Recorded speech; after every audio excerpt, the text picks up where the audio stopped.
So, you want to pull a tanker trailer? Well, get ready, because it ain't all bells and whistles to be a tanker driver.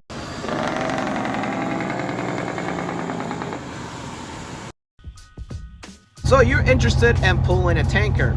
You think there's more money in it, which actually could be true. I'm not saying it's true or false, depending on which job you go to, but you're wondering all the ins and outs. Now, I've been doing tanker for a year and I have some experience to tell you of how it is to pull a tanker. Let me first tell you, before you pull a tanker, make sure you get a tanker endorsement and a hazmat endorsement. As far as I know, you can't get your tanker endorsement without the hazmat endorsement in some states. So that's what I heard, but I'm not 100% sure. But I recommend getting a hazmat endorsement with your tanker endorsement. That way you can pull any type of liquid without any issues.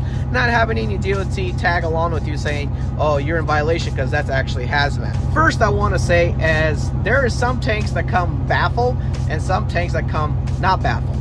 Generally speaking, the tanks that aren't baffled gonna have one of the worst experiences for you. It's gonna really rock your truck, just saying.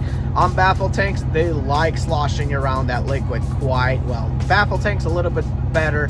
And then also, if you haul totes, individual totes on a step deck or on a flatbed or a dry van, it's gonna rock your truck back and forth quite a bit. Same goes with a gas tanker with compartments. I've done it. It rocks your truck quite a bit. Now, what I do want to say is that propane tanks, high pressurized tanks, kind of don't move around your truck as you would think. You don't really feel the sloshing of fuel in a high pressure tank, simply because it's high pressure and it's kind of hard for the liquid to slosh around as much. Even though, yes, they're baffled, those propane tanks for the most part. But in my experience, they don't slosh around as much because they're high pressure. Generally speaking, pulling a tanker can be a little scary. You'll be driving down the road, and sometimes the road, even on a straight angle, will be on an angle like this while driving, even though it's going straight. Or you're coming on a curve, it kind of angles a little bit either way. You're gonna think your truck's gonna tip over. Just saying. Especially if you have air ride suspension like I have on my Freightliner Coronado that I'm currently driving. It has air ride on the steer axles. What ends up happening, any angle that your truck is going on or like pointed at, it's gonna feel like the truck's tipping over, because that weight or that fuel that's tilting over, sloshing in one direction, is distributing weight into one area, and it's gonna feel like the truck's leaning over, which in reality isn't. My word of advice is take the curve and turn a lot slower than your normal trailer that you pull dry goods with. Just word of advice, do that and you don't tip over. But it is kind of scary, the fact that you think your truck's tipping over and it actually isn't, because on regular freight, your truck isn't gonna really feel like it's tipping over with air ride suspension. But on a tanker, yeah, it definitely can, depending on how much of a percentage degree angle that road is. Also, what I want to say, if it's curving, whichever direction that liquid is pointing at, when it's curved, when you go in on the curve, that truck's gonna want to turn there automatically.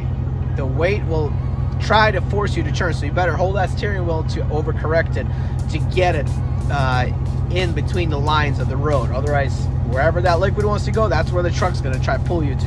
During stopping and starting and shifting gears in some tanker examples, you will feel the sloshing of fuel back and forth.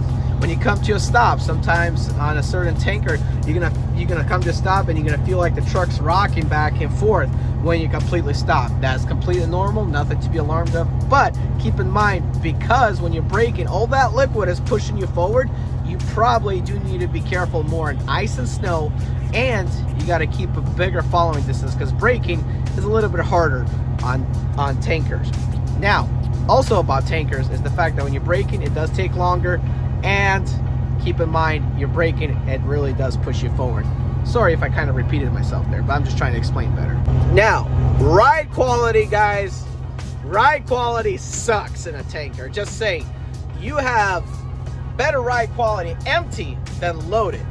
Because I'm telling you, loaded in a tanker feels bad, because all that liquid is sloshing around and it's moving back and forth. When you go on bumps, it's sloshing around. It's gonna feel like the rear end is bouncing up and down on your truck. Like when you go over overpass, even if you have a long frame, it's gonna feel like this. It's like the back's gonna go up and down, and it's pretty rough. When you're empty, you're not gonna feel that, but when you're loaded, you're gonna feel that, because all that liquid is on the back of your fifth wheel, and a lot of it can be sloshing forward or up and down and creating a bad ride quality. And so when you're loaded, it's even worse. Now empty, you're gonna feel like you're flying, just saying. But when you're loaded, that's when the ride quality of pulling a tanker sucks. It's something you got to get used to if you're going to be a tanker driver, because it's a completely different animal compared to pulling a drive-in, a reefer, or a flatbed. And my final advice to you truckers is this: when you're training, listen. Take your time loading and unloading. Do the proper loading and unloading procedures. Don't be in a rush. Don't make mistakes. Do it properly, and it'll reward you with success. Because you don't want to be the driver that has a fuel spill or broke something. That is one thing you do not want to do. So take your time, learn everything that you can, and I'll tell you, a tanker driver doing things correctly is the best driver.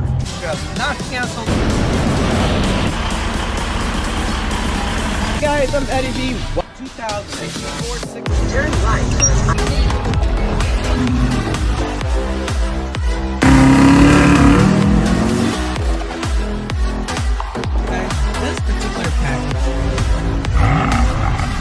Driving a temp in the 6 Series.